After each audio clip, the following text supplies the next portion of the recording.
প্রধানমন্ত্রী শেখ হাসিনা, আপনি যেমনি হন, আপনি আমাদের দেশের শাসক। আল্লাহর নবী আমাদেরকে বলেছে আপনার প্রতি আন্তরিকতা রাখতে। কেউ বলে নাই, দুনিয়ার কেউ না, নবীজি আমাদেরকে বলেছেন আপনার প্রতি আন্তরিকতা রাখতে। এটা আমার ঈমান, আমি আপনার প্রতি আন্তরিকতা রাখবো। আমি দেখতেছি কোরআন হাদিসের হয়তোবা পর্যাপ্ত তথ্য আপনার কাছে না থাকার কারণে আপনি এমন একটা ভয়াবহ পথের দিকে অগ্রসর হচ্ছেন। আপনি বঙ্গবন্ধুর আপনার মাধ্যমে হোক অথবা যারাই হোক মূর্তি তৈরি করতেছে, এটা কবরের মধ্যে বঙ্গবন্ধুর জন্য আযাবের ব্যবস্থা হচ্ছে।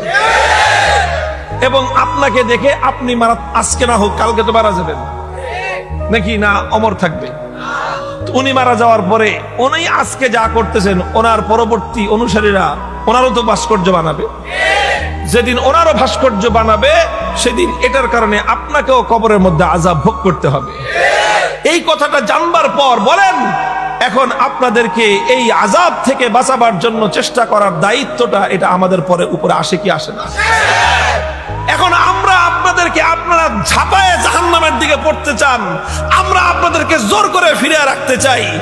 এখন আমাদের দাম নাই, আমরা শত্রু হয়ে গেলাম।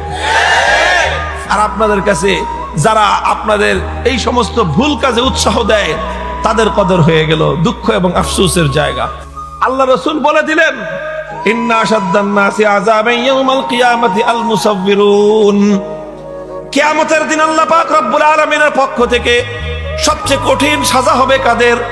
সবচেয়ে কঠিন সাজা হবে ওই সমস্ত লোকদের যারা বিভিন্ন জিনিস দিয়ে বিভিন্ন প্রাণীর মূর্তি তৈরি করে, ভাস্কর্য বানায় যারা। স্পষ্ট সহিহ হাদিস, যদি কেউ আল্লাহর নবীকে বিশ্বাস করে, নবীর এই কথা মানতে হবে যে ভাস্কর্য তৈরি করা পৃথিবীতে সবচেয়ে জঘন্য অপরাধ। সন্তান যদি কেউ রে এই যে সমস্ত শিল্প পরান, এটা কি জানি কয় একটা সাবজেক্ট, আর না শুধু চারুকলা, চারুকলা পড়েন, ভালো ভালো কাজ আছে, চারুকলার অনেক ভালো কাজও আছে। বাংলাদেশে এখন চারুশিল্পের বিশাল সম্ভাবনা।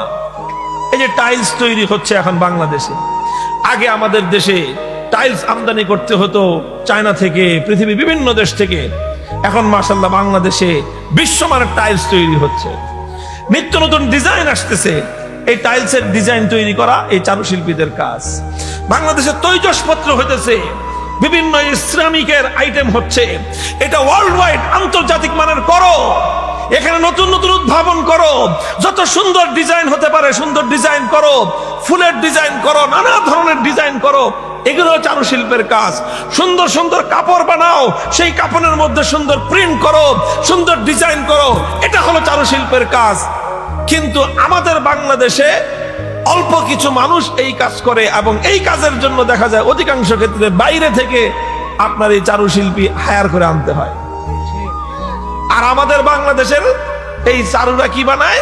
সব মূর্তি বানায়, ভাস্কর্য বানায়, কামের কাম নাই।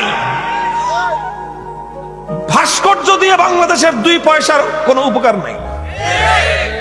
টাইলস আমদানি করো, রপ্তানিযোগ্য টাইলস তৈরি করো, ওয়ার্ল্ড ওয়াইড বিশ্ব ক্লাসের উন্নত ডিজাইনের টাইলস বানাও, উন্নত ডিজাইনের সিরামিক আইটেম বানাও, উন্নত ডিজাইনের কাপড় বানাও, বিভিন্ন জিনিসপত্র বানাও, এগুলো সারা দুনিয়াতে রপ্তানি করো। তোমার আমার দেশের সন্তানদের মেধার বিকাশ হবে, আমার দেশের অর্থনীতির উন্নতি হবে। ওই কামে নাই, এই কামে নাই। কোথায় মূর্তি বানাইতে হবে, কোথায় এই সমস্ত মানুষের আপনার এই ভাস্কর্য তৈরি করতে হবে, এই সমস্ত আকাম কুকাম করে গোটা দেশটাকে খোদার গজবের দ্বারা ভরে দেওয়ার আয়োজন চলে। আর এটাকে যখন আমরা কোরআনের আয়াতের দ্বারা, আল্লাহ নবীর হাদিসের দ্বারা আমরা যখন এটাকে সাব্যস্ত করি, এমন একটা বিষয় যেটার ব্যাপারে 1400 বছর ধরে কোনো বিতর্কের অবকাশ নাই, কোনো বিতর্ক নাই, সবাই একমত।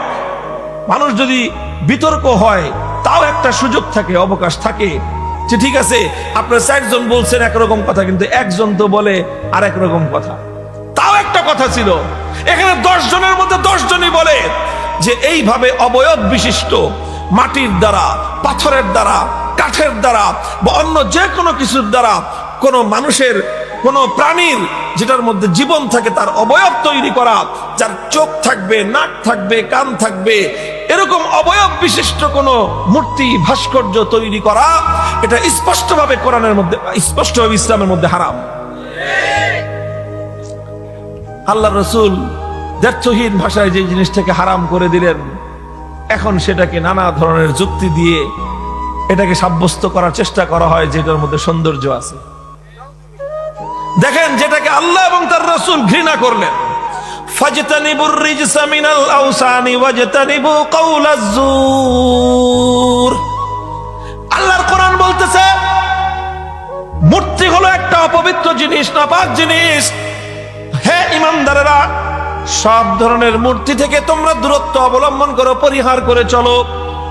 আল্লাহ পাক যেটাকে অপবিত্রতা বললেন, আল্লাহ যেটাকে পুতি দুর্গন্ধ বলে সাব্যস্ত করলেন, আমার আল্লাহ যেটাকে নাপাকি, দুর্গন্ধ, আবর্জনা বলে সাব্যস্ত করলেন, সেই মূর্তির মধ্যে যারা সৌন্দর্য খুঁজে বেড়ায়, ও দোস্ত, খোদার কসম খেয়ে বলি, তারা দুনিয়ার অনেক কিছু হতে পারে, ঈমানদার হওয়ার কোনো সম্ভাবনা নাই। যেটাকে আমার আল্লাহ নাপাকি বললেন, যেটাকে আমার আল্লাহ দুর্গন্ধ বললেন, যেটাকে আমার আল্লাহ অপবিত্র বললেন, সেটার মধ্যে তোমার সৌন্দর্য খুঁজতে হবে। দুনিয়াতে আমার আল্লাহ সৌন্দর্যের অভাব রেখেছেন?